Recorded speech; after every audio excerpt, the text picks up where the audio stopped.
Hello लोगोफोर, नोंथांमोनखौ आंनि चेनेलाव मोनसे गोदान भिडिअजों बरायबावनाय जाबाय।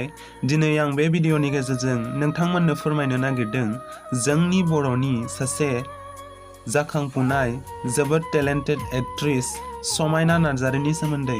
बिथाङा दिनैसिम मोनबेसे सावथुनफोराव फाव खालामबोखो आरो सोर सोरनि डिरेक्शनाव सोर एक्टरफोरजों जयै खामानि मावबोखो बेफोरनि सोमोन्दै फोरमायगोन। नोंथांमोनहा भिडिअखौ स्किप खालामाजासे मोजाङै नायलांब्लानो जाबाय।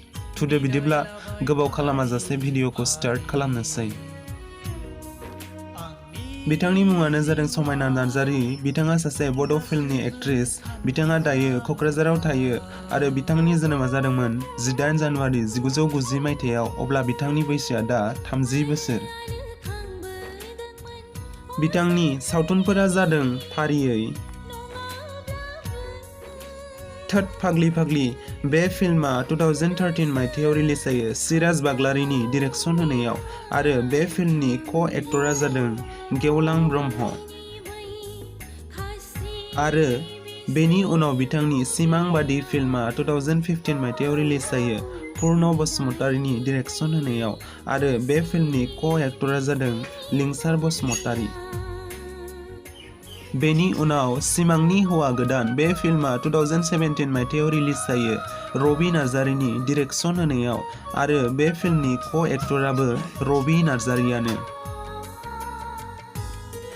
बेनि उनाव बिथांनि सनानि नखर फिल्मा 2018 मायथाइयाव रिलिज जायो रबि नार्जारीनि डिरेक्शन होनायाव आरो बे फिल्मनि क'-एक्टराबो रबि नार्जारीयानो।